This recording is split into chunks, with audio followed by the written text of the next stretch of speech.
Le marché du mobile aujourd'hui, il faut le prendre par l'angle des usages et de se dire que finalement ce qui est important dans le mobile, c'est ce qu'on va en faire. Les entreprises, elles ont commencé par déployer du web, puis elles ont commencé à s'intéresser au mobile.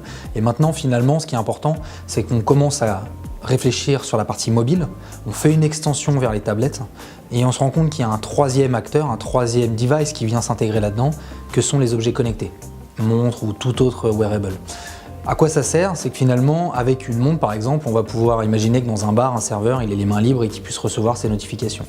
On peut aussi imaginer dans une salle d'opération que le médecin reçoit ces informations sur sa montre. On va changer complètement cette notion d'usage et en fait le marché du mobile est en train de s'extrapoler au-delà de la tablette aux wearables.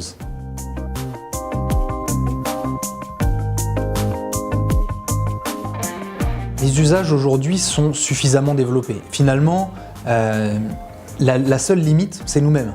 C'est de se dire qu'est-ce que je peux faire avec mes différents terminaux, quels qu'ils soient. Et effectivement, il faut recentrer cela au milieu du débat du parcours client. Et de se dire mon parcours client, je le conçois en 3 phases, avant, pendant et après.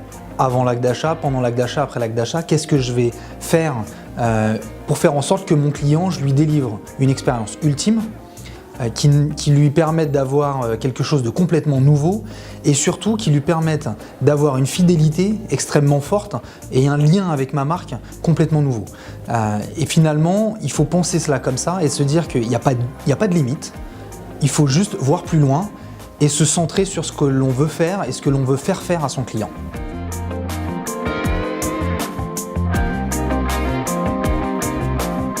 Le mobile est un canal extrêmement intéressant puisque c'est un produit qu'on a toujours sur soi.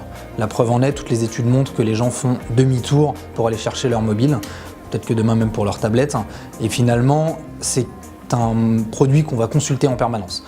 De par le fait qu'on peut avoir notamment tous les réseaux sociaux, mais aussi parce qu'il nous sert au quotidien pour travailler dans notre vie personnelle.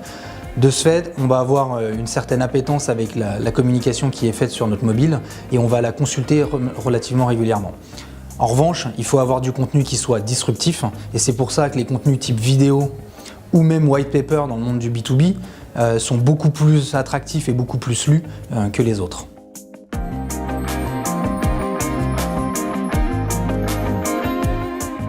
Premièrement, il faut commencer par partir des usages. Qu'est-ce que je vais faire avec mon mobile et qu'est-ce que mes collaborateurs, mes collègues vont faire de leur mobile? C'est la première chose à se dire. Ensuite, il faut se dire comment j'utilise la partie mobile pour transformer le parcours client. Parcours client pouvant être interne ou externe. Et donc du coup, remettre le mobile au centre de cela et se dire qu'il n'y a aucune limite. Qu'encore une fois, la limite, c'est nous-mêmes et qu'il faut penser bien au-delà de l'usage d'aujourd'hui, mais aux usages de demain qu'on souhaiterait avoir. Et la troisième chose, il faut que ce soit un projet d'entreprise. Il ne faut pas que ce soit quelque chose qui soit décidé par un service, mais il faut vraiment que ce soit une volonté d'entreprise portée par la direction générale.